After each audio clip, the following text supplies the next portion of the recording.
do this cable actually management later record. anyway. So hello!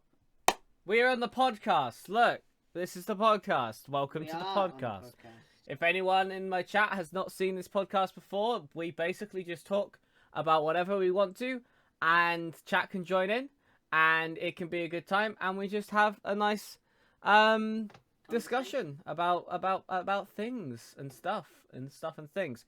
I want to start off by saying with a bit of gaming news.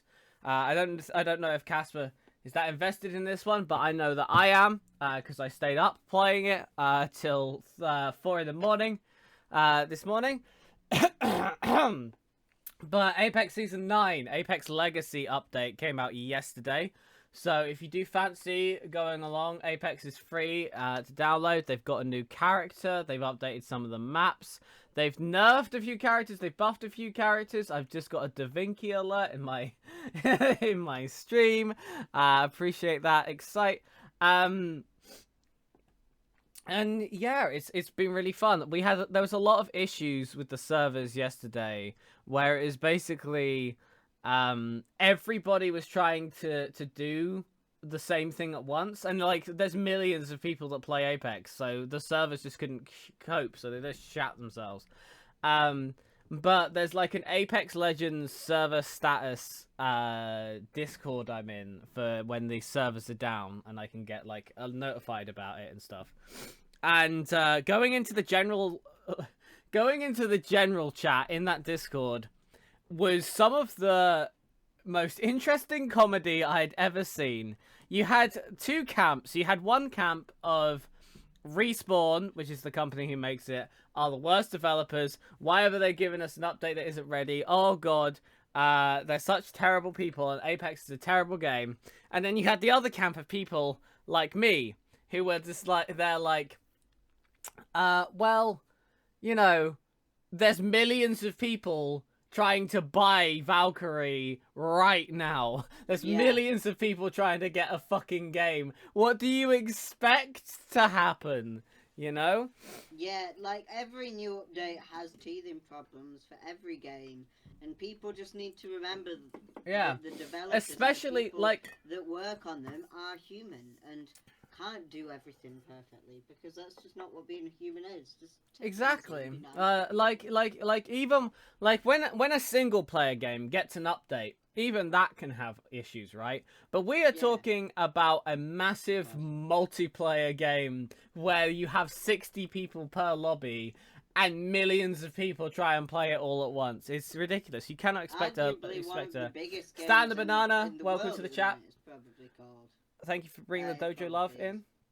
Right, on the topic of the dojo, actually, because that's another interesting topic I would like to talk about. I made affiliate now, and I think I've still got quite a ways to go before I'm partner and things like that. But I'm gonna be working as hard as I can and giving my all to Twitch, because honestly I adore it and I've had such a good time with this so far. But I do want to talk a bit about, if there's anyone either in my chat or watching this in the future, about what it's like to get into content creation. And Casper, I know I've talked a lot here. I'll let you talk about it in a second, but I want to ask you in a moment about the YouTube side, because I'm not very well. I don't want to say that I'm successful in Twitch, because you know I've only hit affiliate, but you know, I'm not big on Twitch, but I'm more successful on Twitch than I've ever been in anything, especially YouTube. But I just want to say big shout out to the dojo, which is a Discord that I got sent a link to on Reddit, which helped me reach affiliate, and interacting with all the people from there has been amazing, and all the different communities I've met along the way as well. I'm now in a ton of Discords. Reddit was a good place. I started posting on a Reddit called r/Twitch Startup. And then people reached out to me from there being like, hey, I'm in this Discord, I'm in that Discord, come along. And as long as you're active, like, don't just go there and link dump. Don't just go there and be like, okay, here's my Twitch, I'm going to post that every single time I'm going live, and nothing else. Be active, talk to people, go into other people's streams, and I guarantee you, not only will your channel grow, you'll have some amazing interactions with other streamers. I never thought, I never stopped to consider how much fun I'd have just sitting in other people's chats and either lurking or just playing a game with them or whatever. Or fucking around with their channel points and their sound alerts, and you could just have so much fun, and it's been such a wonderful journey. So I want to say that that's my little bit of advice for Twitch stuff. And Casper, you've got to about 1,200 subscribers on YouTube now. I mean, my so story how's with that content for you? creation isn't just YouTube. When I started content creation, I started a blog on Instagram because I was told that I'm autistic by a therapist, and I was like, how can I reach other people with autism? Because I knew no autistic people apart from my best friend. So I was like, right, I'm going to make an Instagram. So I made an Instagram, and which I still have now. I'm not as active in it now. Because life takes over. And through Instagram, I met some friends, one of whom was incredibly successful on YouTube. She had 70,000 subscribers when she was doing it, but she quit to do a degree and focus on her life. Yeah, good for her. I made some friends through Instagram, and they were all like, you should start a YouTube channel because you have a stutter, and speaking to a camera could help, and it has. Like, it's been a form of speech therapy for me, honestly, because before I started YouTube, like, on my very, very early videos, I can't get a sentence out without stuttering. Yeah. And now I can do a 5-10 minute video. 100%. I remember I did vote for Draco. Thank you for the follow. Also, Dead Zebra 5. Thank you for the follow. I don't know why I didn't get an alert for that earlier. Sorry if I do miss messages, but I don't want to interrupt Casper. But I just wanted to say, on the note of like talking, like I'd never had to stutter or anything, but I never realized. I still fuck up words to this day, but I feel like you can understand more what I say. Because I remember when I picked up, I think Penumbra, the Black Plague, was the first game I tried to do a Let's Play of on my YouTube channel. And that's the first bit of content creation I ever tried to do. And I basically, I tried to read every piece of paper that I came across. And I would go back in the edit, and I would edit the video down. And I would just notice how much I fucked up reading. Yeah. Like my brain was processing it. You could see my brain processing it, but my mouth just stumbled over words, or the words were inaudible because I wasn't enunciating them properly, or whatever. I'm good, Savage Legends. Thank you for being in the chat. Also, Stan the Banana does say interactions with other streamers is a lot of fun. And that is one thing I think that Twitch will always have over YouTube, is being able to interact live with people. That's always very nice. I have made some of my best friends through YouTube. I'm going to Andy's wedding this year. Level of friendship, like, and yeah. Who is Indie Andy as another Indie YouTuber. Andy, who has recently taken a break for mental health reasons, I think, but he's okay. I've spoken to him. Good. I'm glad it's alright. It does get really tiring. Like, I'm not going to lie and say that I don't think about the numbers, because I do. Anybody who makes a video and puts it on YouTube thinks about the numbers, and anybody who says that they don't is a blatant liar. You don't push put a video up for nobody to watch. YouTube push it very, very hard, though. Like, you can't access, unless you favorite it. Like, there's ways around it, right? But if you're a new YouTuber and you don't really know what you're doing yet, you can't actually access your content page without first going through a page that tells you how your last video performed out of 10. And that is fucking brutal. Because imagine, like, you've uploaded something, you spent hours on it, and you think it's one of the best videos you've ever put out, and then you go through that page and you suddenly see 10 out of 10. It's the worst performing video out of the last 10 videos. What are you doing? And it's just like, what? That does happen to me a lot, because I find a lot of the videos that I put effort into and I do research for, because I do quite a few informative videos and I have to research a lot for them because people pick you up on it if you get shit wrong. They do really, really poorly in comparison to the here's a list of some fidget toys. And that's a bit of a kick in the teeth, but I'm at a point now, I'm very lucky that I'm at a point now where no matter what I put up, it will get 10 views in the first hour. And it's taken me 3 years to get to that point. And people... I'm in a lot of small YouTuber groups on Facebook, and a lot of them are just people complaining that they've been doing it for a year and they've not got 1,000 subscribers. And you've just got to... I'm not going to say that I put a lot of effort in, because some weeks I can't be arsed doing loads of research. Yeah. So I do what I call a cheat video, which is one that's just really obvious. Like an unboxing video or something. Yeah. It takes no thought and, honestly, no skill to do an unboxing video. Yeah, it costs a tenner, but I find if you're someone, I think if you're someone who's there like, why do I not have 1,000 subscribers in the first year? You're not, I think your passion's not really in it. Like, and I think that is quite fair to say, because if you were really enjoying doing YouTube, then it wouldn't matter. For me, what I've gotten, the gratification and the excitement and the interaction I've gotten out of YouTube is absolutely nothing compared to Twitch. I adore Twitch, and it's why my passion, like I initially started content creation. I started with a passion for YouTube. I thought it was like, oh, this is it. I found my calling here.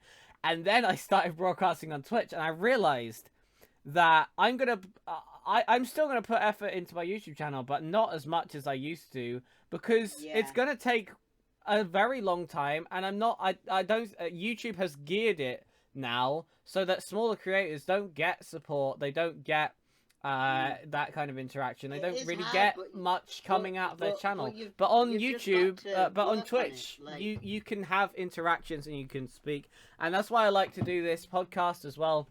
If anyone in chat ever wants to add to the discussion, because what you said before earlier, and I want to make a note of this, Casper, when you said, like, if people see that you haven't done enough research in a YouTube video, they call you up on it.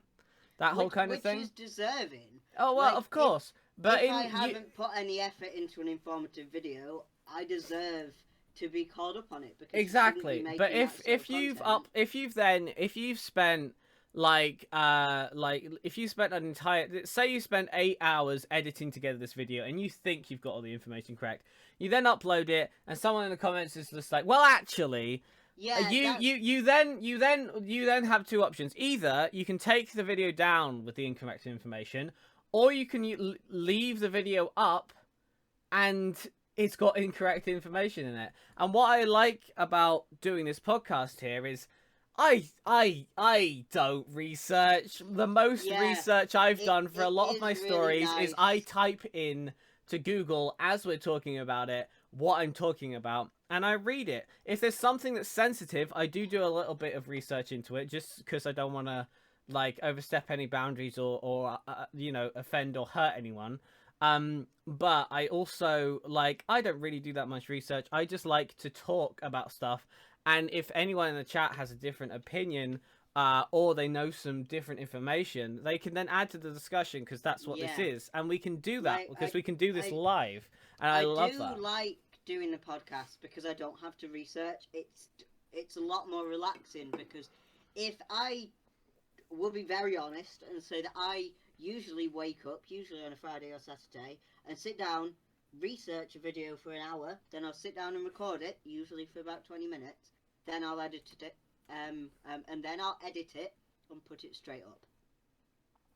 These past, I've got one, I had one queued that's gone up this evening, and I've got one queued for next week.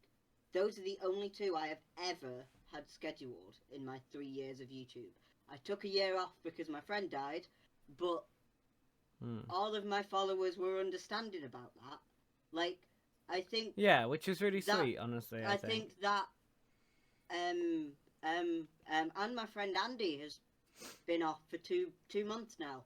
I think, and I think like with having a smaller community, we don't have any pressure if we need a break. I Well, haven't taken a break in the past 8 or 9 months. Not to jinx it, I've not needed a break. Yeah. My channel has grown considerably. Like, I've had 80 80% more subscribers in the past 3 months than I have for the past 3 years because I'm putting effort into it.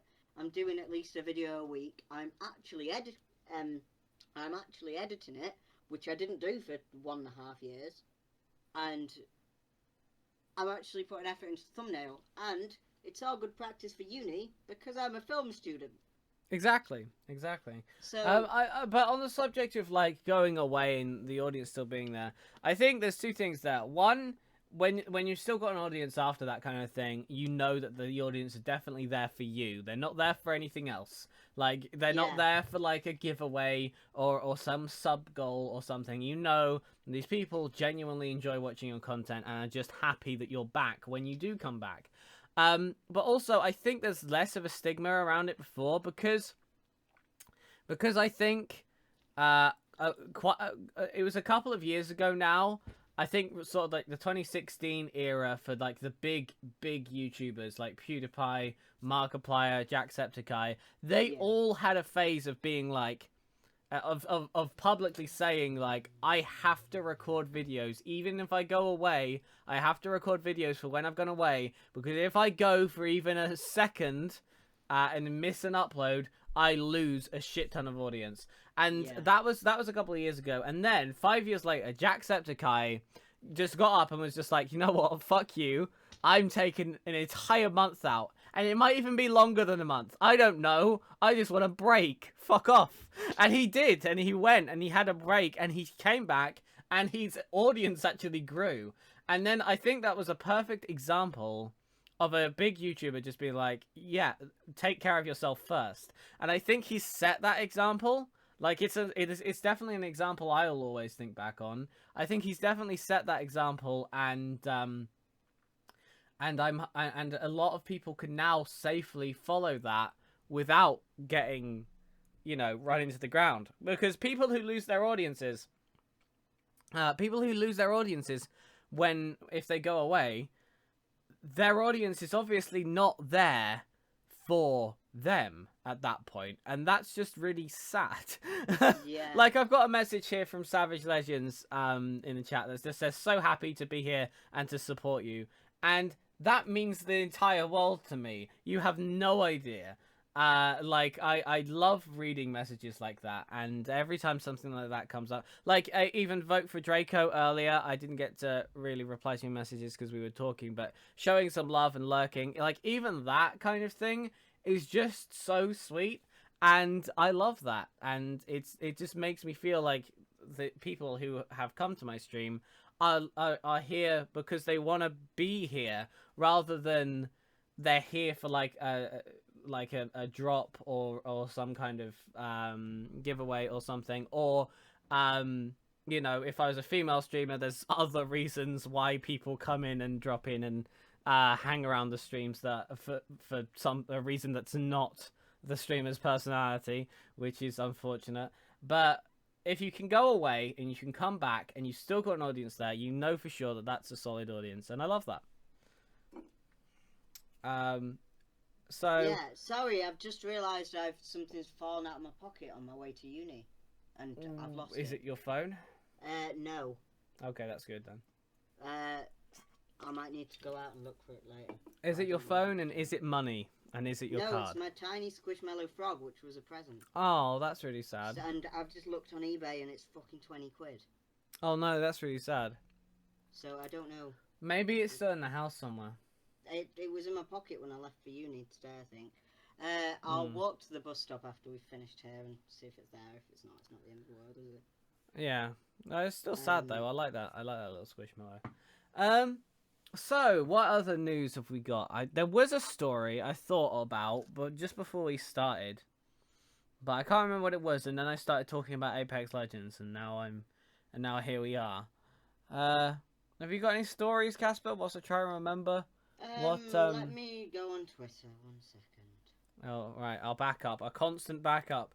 Is Twitter? It's perfect.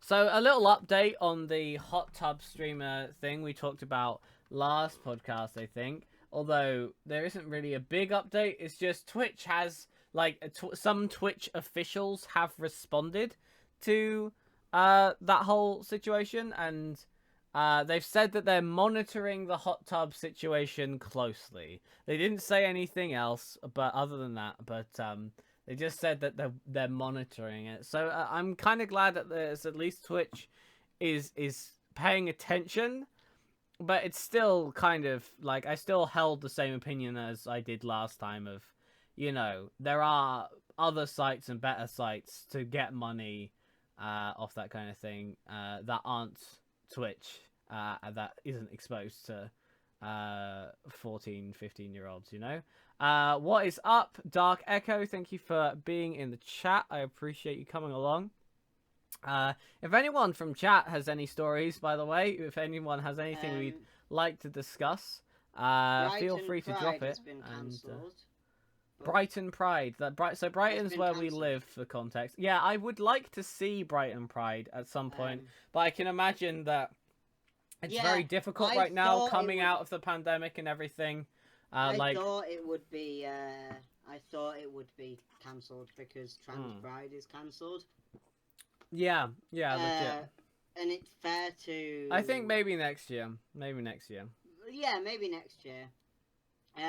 On the subject of Brighton, Harry Styles is currently in Brighton filming My Policeman, which I'm very excited about. I didn't know you had a policeman. It's going to be an Amazon Prime film based on a 2012 novel, and it's LGBT. Harry Styles is going to play a gay policeman, and there's a picture of him released by The Angus, which is the local paper, in his policeman costume with his hands behind his back. The location is top secret. I asked my lecturer at uni, because we're a film school in Brighton, I was like, could you get us on that set? Can I meet Harry Styles? Because I'm me. Yeah. And he said, no, it's top secret. Nobody knows where it is. Can you just imagine, we look outside and we just see Harry Styles outside our house? For Harry Styles' safety, it is top secret. Nobody knows where he is. Yeah, of course. Which is a shame, but maybe... I mean, it's good for him.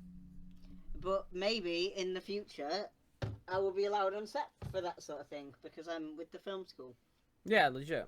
No, that'd be really cool. But, the fact that you got to have an interview with Russell T Davies at that one time, cool. That's so nice, man. I love that shit. And we had an interview with the guy who was Mickey from Doctor Who, which I mean, that's not such a good thing right now. But that's a segue, actually. That's a segue to happen. So, should we segue into a slightly darker and sadder story? So, Mickey from Doctor Who has had several accusations of sexual assault held against him, as has John Barrowman and a couple of other people. John Barrowman has what? John Barrowman's had sexual allegations against him for years, apparently, which I didn't know about. Yeah, for quite a long time. Not just on Doctor Who, on multiple things. I think the actress who played Clara, Jenna Louise Coleman, has also spoken about being sexually assaulted on set. And things like this. This is all secondhand information. I don't want to misrepresent anything around this because it is a sensitive topic. But the two main ones that I have heard have definitely had sexual allegations against them are the actor who played Mickey, who I can't remember the name of, and John Barrowman, unfortunately. I know there are others, but I'm not going to mention any names because that kind of thing, if I'm wrong, if I'm saying the wrong thing, that's pretty bad. But yeah, it's really unfortunate and really annoying and really heartbreaking as well for fans of the show. like myself, because it's such a thing that I hold close to my heart, and the idea of any of the people who involved in it being these terrible people really upsets me. Yeah. It really upsets me anyway, but this one's something that I Um, take personally because Doctor Who's been I such a might. big part of my life. I'm gonna research the John Barrowman ones and unfollow him and everything then, because he used to be my a very big inspiration for me growing up. Specifically, Yeah. I once wrote an entire project on him in school. A lot like I wrote an entire project on fucking Bo Burnham for uni. Next year, I'm gonna see if I can do one. I'm gonna see if I can do one on Harry Styles.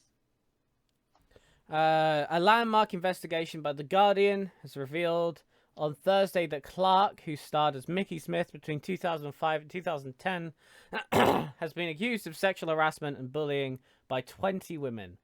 The accusations include unwanted sexual touching and groping, sexualized comments made on set, bullying of other women in the industry, and sharing sexual images and videos, some of which were from naked auditions.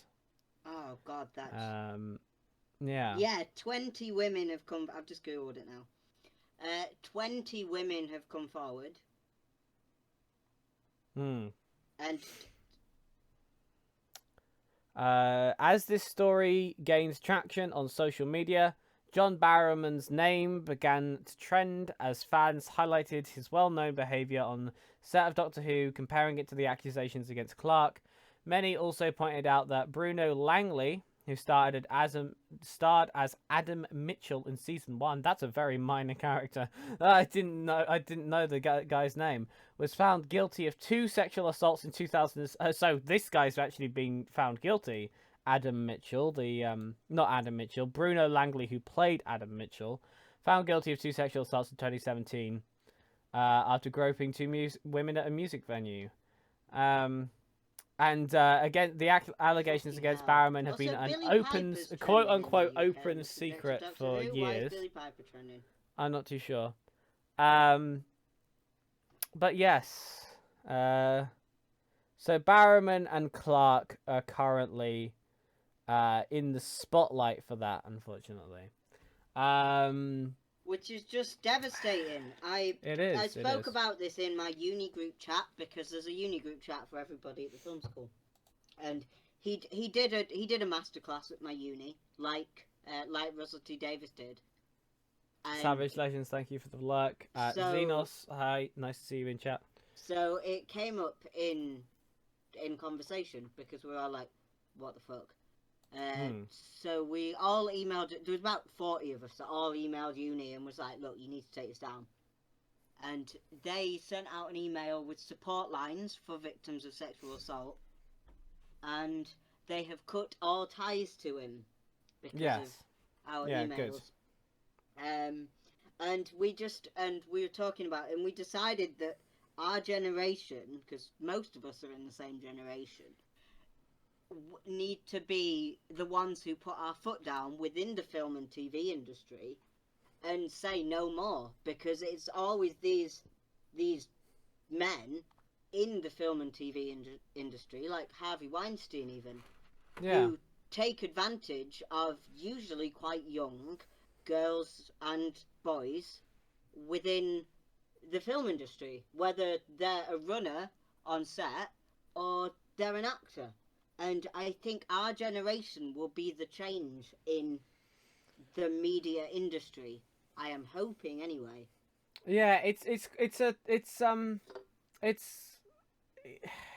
I hate it because it's such an easy industry for that breeds that kind of thing. I think because of Hollywood and stuff like that. The whole Hollywood thing is being who you know.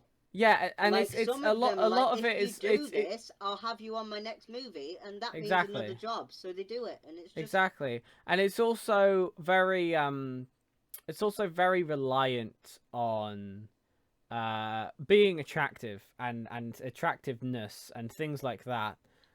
which is its own level of toxicity that can be bred. Also, Xenos is commenting on the bottles in my background. Yes, that one's JD, that one's Hendrix in the back there, and this one, which you can't really see, is a bottle of Kraken. I use them as candle holders, but I've not really got anywhere to put the candles right now, so they're just sort of up there being waxy and cool for aesthetic reasons.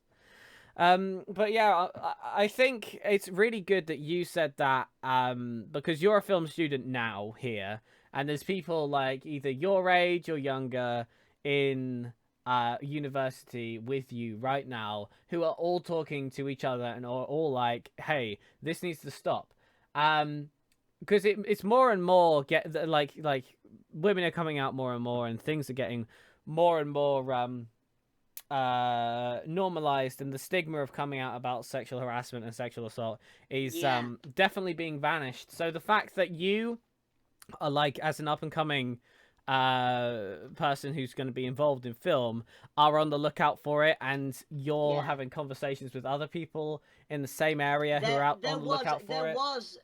We're going to get to a point where it's going to be okay. There was a few dickheads in the group chat who said, "I don't believe them," but everybody, a lot of cis men, jumped on them and said that's not acceptable. No. The women on our course won't feel safe working with you now. Well done. So yeah, I don't. Makes me happy to see people so actively calling out their friends and course mates in this case on what is and what isn't acceptable. It means that the actresses and young women that will be going into the film industry, when I go in, will be safe. Exactly. And I don't understand the mentality, because even if there is a woman out there who's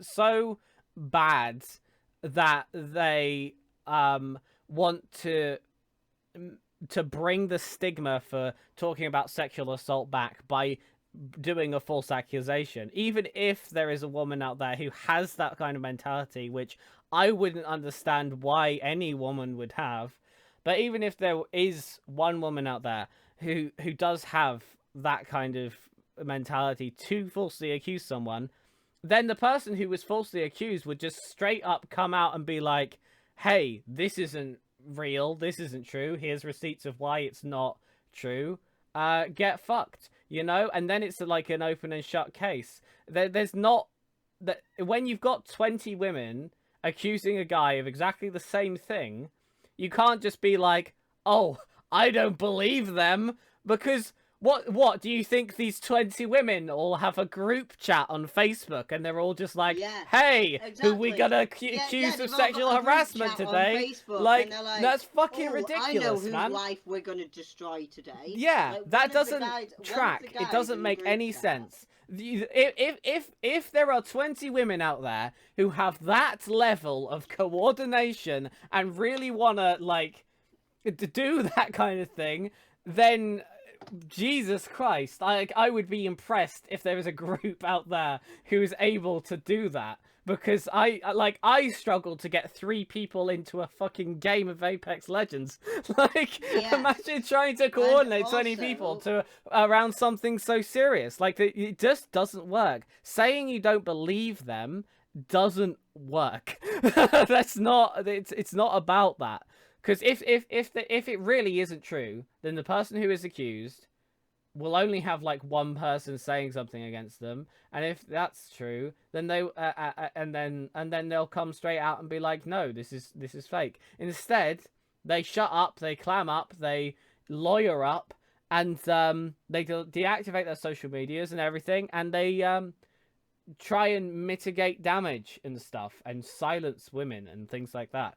And when that kind of thing happens, for sure, because if anyone ever said anything like that against anyone I know or myself, I think the immediate thing is to be like, "No, I'm going to do everything in my power to prove that you are wrong and that you're." But if you're just there and you just cut all communication off, and you're just like, yeah, I'm just gonna deactivate all my accounts and whatever, then you just look guilty as fuck, and you're not coming against it. And especially when you've got 20 women coming out against you, it's beyond fucked. It is. Yeah. It really is. It is beyond fucked. And it needs to be spoken about more, especially on university courses like mine. Like, it's just so nice to see people on the right side.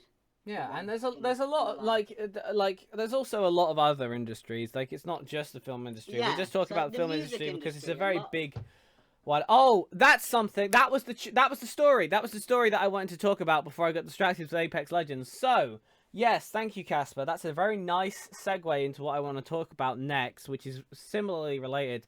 So, Billie Eilish, have you seen Billie Eilish's photos on Instagram? They are incredible, and good on her. She's properly She is now 19. owning it. She's now 19. Fuck? Yeah. I blinked and this year happened. Yeah, so she's owning it. She's owning the whole stigma around just women's bodies in general, and the whole conversation there. She's owning it. She's gone out. She's got these amazing outfits, and she's just done this whole like all of these photo shoots for Vogue and stuff. And just good for her, man. Especially considering there was so much around her body specifically. And can we just talk about for a second that there was so much pressure for her to wear revealing clothing a couple of years ago when she was literally a fucking child? Yeah. She was 16 and she made the decision to wear, like, thank you for the lurk, Savage. I sincerely appreciate that. She made the decision to cover herself completely, and she got hounded by the media for that. And she's 16, and now she's here, like, she's wearing, like, revealing clothing in these photo shoots, and it's all sexy and cool. I just love the outfits and everything. And now the media is all just like, they're all jumping on it, just like, oh, you've had these morals for so long about not showing your skin, and you're defeating your message of whatever. Like, they're trying to say that she's going against her original message of, like, hiding her body just so that she doesn't get sexualized as much. But then, if that's the case, A, why were you sexualizing a child in the first place? You know? And B, it's amazing that she's doing that because she's just showing that you can do whatever. You can wear as much as you want or as little as you want. And what's the quote from her? Because I don't want to misrepresent this quote, but it's a very amazing quote. I think I'll see if I can find it. But it's basically, she said something like, it doesn't matter what you're wearing, whether it's, like, whether you're showing, like, very little skin or a lot of skin, it shouldn't take any respect away from you. Yeah. And oh, there it is. No, that's not it. I'm just trying to find the quote, exactly, because it is a very, exceptional quote, and I actually adored it. And I think it's a very good message to have for the coming years as well, because no one should ever feel pressured to wear more clothing or less clothing, and it shouldn't take away from how people perceive you. Here we go. Right, yeah. So suddenly you're a hypocrite if you want to. This is Billie Eilish. This is a quote from her. Suddenly you're a hypocrite if you want to show your skin, and you're easy, and you're a slut, and and you're a whore. If I am, then I'm proud. Me and all the girls are hoes, and fuck it, Let's turn it around and be empowered in that. Showing your body and showing your skin or not should not take any respect away from you. That's the quote I was trying to think of. Yeah. which is Exactly. honestly one of the most beautiful fucking things I have read so far this year. I adore that quote, and that's an incredible one. And I just mad, mad fucking respect to Billie Eilish for turning this around and owning it so hard and getting this message out there. I think that's incredible because we were just talking about, sexual assault and everything in the TV industry, and that does happen in the music industry as well. And the fact that Billie Eilish has come from being a child star to now being 19 and doing what she's doing now, um, and the fact that she's come all this way and had complete control over everything the entire time. Like, she has spoken, she has had some weird experiences before as well, because pretty much every woman has, I think, at this point. Yeah, and she had But that she's weird had thing full of control. people were like, "Oh, finally she's legal. I can look at her in a sexual manner." Oh, And I was I like, don't... "Ooh, no, fuck off, get away from me." It's like It's just a bit gross. what's that kid's name? The Catch Me Outside girl. Is it Bad Baby now? Catch Is me that what she? outside. How about that? I Yeah, don't know. yeah. She's called She's Bad Baby now, I think. But I think it was her, like, the moment she she turned 18. I think on the day she turned 18, she started an OnlyFans, and she raised like $1 million within a couple That's of days. ridiculous. And it's literally, you can just imagine people just sitting there watching this teenage girl grow up, just waiting for the moment that she turns 18 so that they can pay for her OnlyFans. And good on her for getting the money out of those people, but holy shit, why are there so many people just sitting there and waiting for this woman to turn 18 so that they can sexualize her? What the fuck? So that they can legally sexualize her. They're already sexualizing her by waiting in the first place, but now they can just be out and proud about it and be like, "Oh, look at me! I can sexualize this person because they're 18 now," and it's just fucked. But overall, I think it's a positive message. Billie Eilish is wonderful. The photos are amazing, and the quote, showing your body and showing your skin or not should not take any respect away from you, is definitely going to stick in my head for a very long time, and I sure hope it's going to stick in a lot of other people's heads as well. And I hope that, like, I see more and more signs of us moving towards an age where this isn't going to be a debate anymore, and this isn't going to be a conversation that needs to be had anymore. People can just wear what they want and not be afraid and have a good time and not be scared. And people who take advantage of any of this kind of shit are actually going to get what they deserve. I'm Being I'm prisoned hoping and stuff that like that. they will, because Yeah, exactly. there's a call out culture of it, and in a way, call out culture is good because people are being held responsible for their actions for the first time in ever.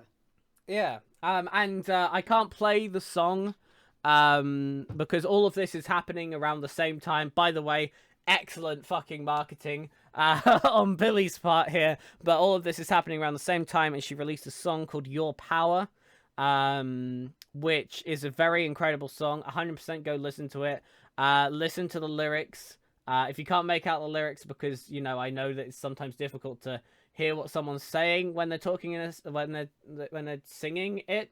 Definitely look them up, because it's very clear what the song is about. And it's very, very powerful. It's called Your Power. I can't play it here on Twitch. And even if I could, I think it's probably better if you experience it for yourself. Watch a video. It's very powerful. And honestly, yeah, a big preach to Billie Eilish. I don't have a segue here to move into a different story. I've just looked at why Billie Piper is trending on Twitter. Oh, another Billie. Okay. And I guess that's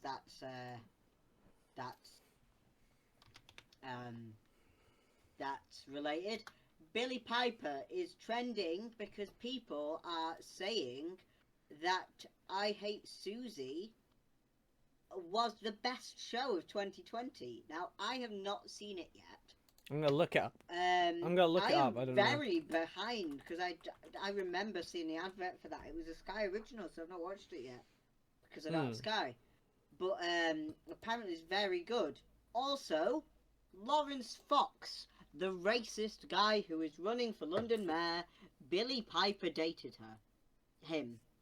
And everybody's like, "Oh God, I'm Okay, glad sorry, she got you're out of moving. there." You're moving very quickly into. She's trending for 2 reasons. No, what? Let me go for the first one first. First of all, this promotional image here for "I Hate Susie," like it's got a coloured back for people who are audio listeners, and actually you're all audio listeners because I can't be asked to switch to the display capture right now. But it's like this. Actually, I can because it doesn't fuck anything up, does it? There we go. It's like this. It's this pink, yellow, and green. Are these all Billie Piper? Because if they are, this woman's got very good range. Are they all Billie Piper in that photo? I'm not sure what photo you're looking at. If you just look up "I Hate Susie," it's like the second one. I hate Susie. On images. They are all Billie Piper, yes. They are all Billie Piper because look at the aesthetic. It's about sex work. She's definitely got the range. Yeah, That's Billie Piper's done a lot on sex work. She also starred in Diary of a Call Girl was an amazing Diary of a show, Call Girl, and is not spoken about very much at all. Billie Piper also wrote "I Hate Susie," so I think it will just be. I think it will be a good show because apparently it won a shit ton of awards and did incredibly well and has been renewed for a second series. But I think we should watch that then. This is the first time hearing about it right now.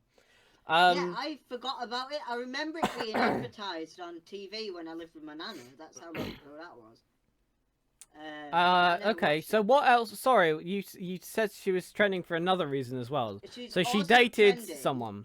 Because Lawrence Fox, I know who he is because I watch Max Fosh on YouTube, and Max Fosh is a YouTuber who is running to be London Mayor against Lawrence Fox, who he went to school with. Lawrence Fox is racist as hell, and recently he retweeted a doctor saying, "I pay your salary, Trump. You lot should learn how to say thank you," against the NHS. For fuck's sake. They don't, though. They don't. Like, if you want to tweet something like that, at least make it fucking factual. You don't pay the NHS shit. Sorry, carry on. And Billie Piper is his ex-girlfriend. Oh, dear. Maybe Billie's that good of a taste, then. People are saying that she should feel ashamed of herself because it's not her fault that the guy's a cunt. This scumbag, but it's not her fault. People can be incredibly misleading when they awards for "I Hate Susie," so go figure. Yeah, I mean, like people can choose. Lady. People choose who they want to date, but you can overlook something as well when you start dating someone. Like if you go on a date with someone and you're attracted to them and you then start a relationship with them, certain things that are red flags to start with that don't necessarily always translate. And you can, so it's definitely not. It's not her fault that the guy's a scumbag. Like I think I've dated a fair few Lawrence Foxes in my time. We've all dated a Lawrence Fox. Let Billie move on. And you don't necessarily. I feel like I see more warning signs the older I've gotten. Like there are certain jokes. She has kids with him. Oh wow. There are certain jokes that people can make when I first meet them, for example, that do make me very wary of continuing a friendship with them, or it might limit how far my friendship with them can go. Like say people who still say things like, "Oh, that's so gay, man." Like that one I don't care about as much because it's just such a high school thing to say, and it's just so Like, it's just so dumb. I like that one would be a really dumb one for me to get really genuinely mad about. So I don't get genuinely mad about it, but it does put a cap on my interaction with that person after a Oh while, yeah, exactly. because I'm just there like so am I. Well, I'm not, but I'm not, but I'm bisexual, and like it's definitely like one of those where I'm just like, yeah, same. What's your point? It just doesn't make any sense to me. It's just so stupid and high schooly. And there's certain things like that. So, like, I feel like I understand more red flags than I ever Yeah, used to, and I get to know definitely. more I over the past the few further years, I I go. have learned a lot of red flags, Hmm. and I've also learned that I tend to wear rose tinted glasses, so all the red flags look a bit pink. Um, That's so gay, man.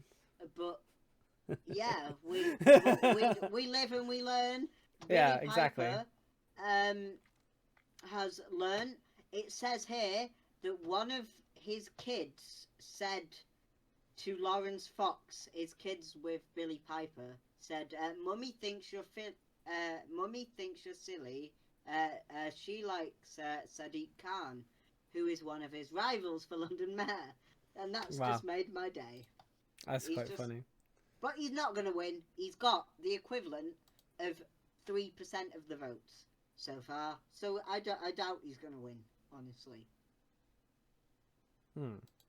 uh, but yeah, Billy Piper is not responsible for Yeah, like you can't hate someone because of shitty stuff that actors. another person does. That's just stupid. Also, Uh, Meghan Markle is trending, and I'm scared to look at why. I don't care. Like the interview they did with Oprah Oh was yeah, was people are just okay, being but all racist all that about all her. it did was it was just another exactly like anything that ever involves any kind of politics or the royal family or whatever.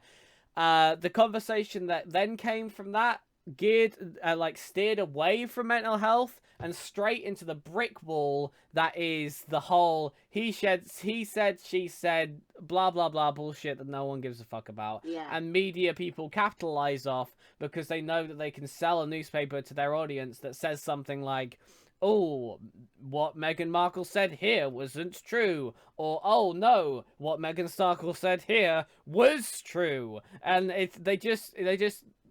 they feed off it, and it just turns the whole message and the whole story into utter bullshit. When actually, real story there and the real lesson to learn is that you should put mental health above everything, no matter how high up the quote unquote social ladder you're on. yeah, but she has won a copyright claim against the Mail on Sunday. Fuck yes, that's a win for That's her. always good. I like news stories of newspapers being Fuck the screwed over. Mail. We don't like the Mail. Yeah, that's pretty funny. What was the But copyright? uh, I don't know. I think it was just her bullshitting. Hmm. It was the Daily Mail bullshitting about her. Yeah, standard. Um, But that's exactly what I mean. It was just a lot of bullshit, and then it turns into wow. like you hear so many contradicting opinions that you don't actually know what to believe, and it's kind of like I don't care anymore. It's exactly the same with Brexit. Like they just talked about Brexit for such a long time, they got to a point where actually no one cared.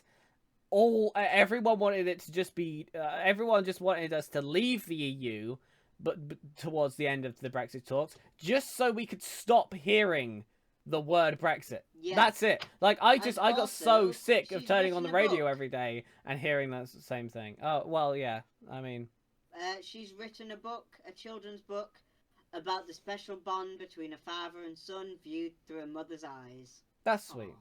that's That's good. swhich Good for her. Yay! I'm People glad like she's getting. parents can buy that children's book for their kids and be like, a literal princess wrote this, Yeah, like I'm which is glad pretty that cool. I'm glad that she's getting her life back on track and her Hmm. career back on track after leaving that shit show with her royal family. I really hope she's well and Yeah. Right. I feeling a lot better. All right, I think we're gonna start wrapping up podcast now. I don't really have any other stories. I think I've talked about everything I wanted to talk about this week. Um. Actually, no. One that I would like to just to briefly touch upon. H3H3 is being sued by Oh, Triller. For who was that? pirating, for like I think about $150,000 for pirating the most recent Jake Paul fight. Wow. What? And Triller have come out and said that they are going to try and sue and fine every single individual who pirated that fight $150,000. And I just have to say, good fucking luck. Yeah. I really also don't want to think say you can real win. quick that I didn't pirate it. I never cared and I never watched it. So, get fucked. But also, good luck trying to sue every single person that tried to pirate that. Because there will be It's not gonna work. hundreds of thousands of people If not who tried to millions. pirate that. I think it's just a scare tactic. It's just them trying to scare people into actually buying the thing. Because they have like a footnote in it that says if people then pay, if people who are known to have pirated it then pay the 50 quid in order to actually watch it, then we won't sue them or whatever. But it's just like, you are not, first of all, you're never going to find everybody. And second of all, even if you did find everybody, there is not a court in the universe that is big enough or has enough time to process all of that. There's just no way. But yeah, that one's a weird thing. And I think we'll just see where that one goes. I kind of like, I don't really care too much about Ethan Klein that much, but he seems like a nice dude who just like sort of lovely. Yeah, he seems like a nice dude who just sort of has a fun time. So I hope it doesn't go down that way, but we'll just have to see. But that's an interesting one that I thought I'd just throw in. But I haven't got any other stories. Do you, Casper? Because I'm gonna drop a raid, I think. I think that's everything. I can't think of anything. Yeah, that's a well-rounded podcast. I like that. I like that one. Right. So if you are lurking in my stream, please stay where you are. I'm gonna go drop a raid on somebody. Somebody's playing. Oh, actually no. Yeah, I'm gonna drop a raid on someone who's playing Stardew Valley. This person was very kind enough to come along and raid me with 30 people during one of my 24-hour live streams, which is absolutely incredible. And I haven't had a chance to raid her back yet because she's not been live when I've been raiding. I don't know if I've got 30 people in chat. I haven't been looking at the viewer count. I don't know if the podcast is that popular enough yet, unfortunately. But hey, if you have come here, if you've shown some love here, please go and show as much love as you've shown here to who I'm raiding next. Because it means a lot to me, and I'm sure it will mean a lot to them as well. So yeah, don't really have anything to add. I think that's it. So thank you for joining me, and as always, I will see you soon. See you next Bye. time. I'm not streaming Bye. because Bye. my Bye. friends are Bye. watching. Bye. Bye. Bye. Bye.